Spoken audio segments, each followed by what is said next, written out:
So you've been looking at homes and you're ready to make an offer, and during that process, an agent receives a phone call that there's been another offer placed on the property.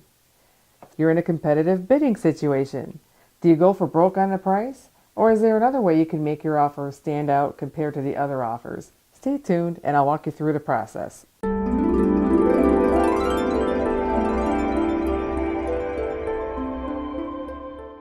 Hi, I'm Kelley Knitz, the leader of the Kelley Knitz Team. We're currently in a seller's market, which means there's low inventory, so less houses for a buyer to choose from, and more buyers competing for those few homes that are available. With that type of market, it creates a competitive situation. Many times there's multiple offers on many of the homes that are on the market today. In the previous video, we talked about what the sellers want: the best possible price, a quick time frame, and the least amount of contingencies. Or in other words, they would really like to see a clean offer. Here are some of the things you can do to sweeten your deal when writing an offer.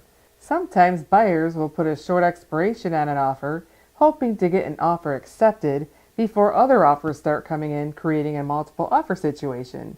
So in a seller's market, this doesn't often work. Sellers know they have leverage and they aren't too worried about you walking away because they took an extra day to get back with you. The best way to stand out in a multiple offer situation is to eliminate as many contingencies as possible. Make it a clean offer.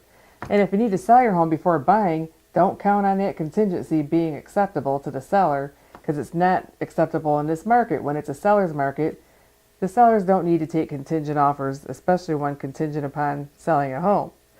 And there are many others that don't have those contingencies in line waiting to buy that home.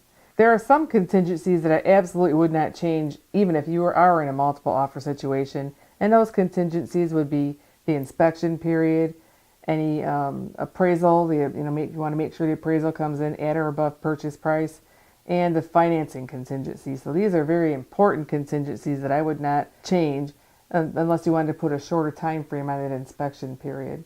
So here are some contingencies that can offer you some leverage. If the seller has a date to consider all offers, if there's any way you can get a home inspector in there before the time frame and have them go ahead and do the inspection and give you a full report, then you can eliminate that inspection contingency and the sellers don't have to worry about something coming up on the inspection. If that doesn't work, instead of a traditional inspection where you can negotiate repairs, you can purchase the property as is, but with a due diligence inspection. So you still have the time to have your inspection done within 10 or 14 days. And if you find something major, you can just simply back out of the deal, or you can accept the property as is and go ahead with the purchase. The benefit of that is that the seller they know they're not going to be nickeled and dimed because you're either going to take the property after the inspection or not. Financing contingencies are a big hurdle, and cash is king. Of course, if you have cash, the seller is going to look at your offer over any other offer. If you can swing that, you'll be ahead of the pack. If you don't have cash, be prepared to put as much money down as possible. The more money you have down, the stronger you'll look as a buyer in front of the eyes of the seller. Earnest money is another area where you can show how strong your financial position is. The more earnest money you put down, the stronger you look. Typically, people put maybe $500 down for earnest money. But I always like to, if you're in a competitive situation, especially, put maybe $1,000 or $2,000, depending on the price of the house, down for earnest money. It shows you're serious and you're willing to put something into it and you have some cash to prove it. Another area that you might want to look at also is just not asking for a home warranty. Again, making the offer clean. It's less of an expense for the buyer to have to pay. Just making the offer as clean as possible with the least amount of contingency is going to benefit you greatly. Negotiating the purchase of a home is a whole different ballgame in a seller's market. This is a type of market where it's especially important to make sure you have a seasoned agent working with you. Deals are made or lost during the negotiations, and it's important to have an agent who can get you to the closing table.